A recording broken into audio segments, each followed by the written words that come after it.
Big concerns. 77% of leaders are worried about AI cybersecurity. Stay tuned as we uncover the reasons behind their concerns and what it means for the cybersecurity landscape.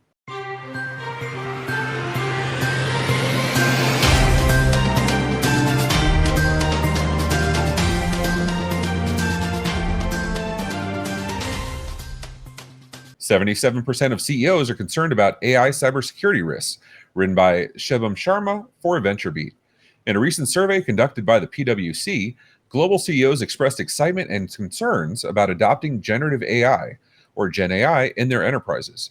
Although 58% expect product quality improvements within the next year, 77% express concerns about the increased risk of cybersecurity breaches linked to this technology.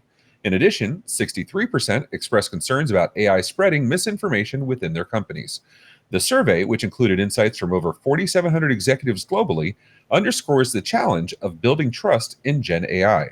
70% of CEOs believe AI will transform how their companies create, deliver, and capture value. However, 68% are worried about how generative AI will impact society and increase competition.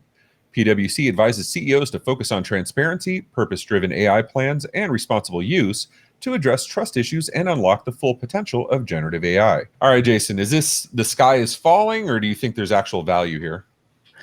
I don't know. I think so. The 63% expressed about concerns about AI spreading misinformation. I think that's founded, right? AI is for sure lie or hallucinate, right? Like, however, the 77% expressing concerns about risks and breaches. Do you honestly believe that the AI is more likely to write bad code than like entry-level dev they have doing it already? I believe AI is more likely to mislead others than a Stack Exchange or an Expert Exchange, which will create the situation where unprepared coders will create more insecure software. Yeah, I can see that. Like, we have we have cases where at least no one's going to downvote the AI, right? At least people will downvote in Stack Exchange. But in theory, if you trained the AI on the winning posts in Stack Exchange, then it's less likely to give the bad information there. So I don't know. That's a counterpoint to that.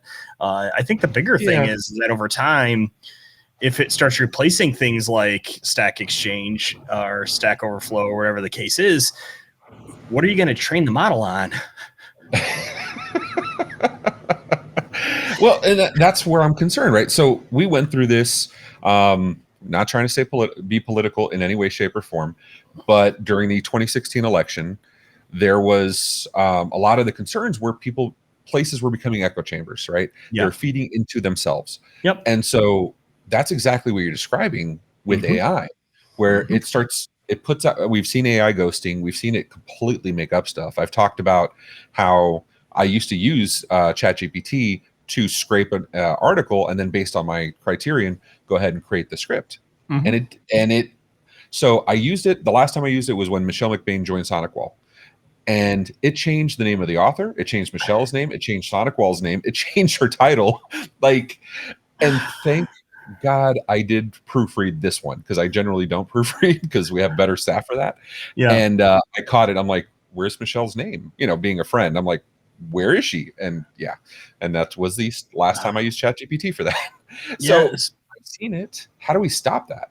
I don't know. I mean, at some point or another, right? Like, to me, AI is great at what I'm going to call low value tasks, right? They're tasks that are automatable. They're tasks that are aren't adding a lot of thought to it, right? And if you look at software development tasks, there are a ton of those, right? Like, I don't need, if I can leave the cognitive space that teaches me the proper format for a for loop in C versus Python, then by all means, let's let AI write and generate that for loop, and then I can just fill in the details and stuff that I need there, right? But at some point or another, you still need the innovators and the top level knowledge to create new things. Otherwise, eventually the AI will just produce ones and zeros, because in the end, right, if you start feeding the AI itself, in theory, it will eventually get closer to what it wants to see.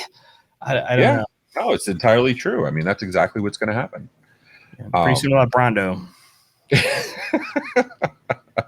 What plants crave. Listen, I'm stopping at Soylent Green is people. If you have thoughts on this or anything else, hit us up in the comments or on the Discord. With that said, thanks for tuning in. If you found this story eye-opening, catch MSP Dispatch every Tuesday and Friday at 10 a.m. Eastern for more in-depth news coverage. Share your thoughts below and remember to hit subscribe.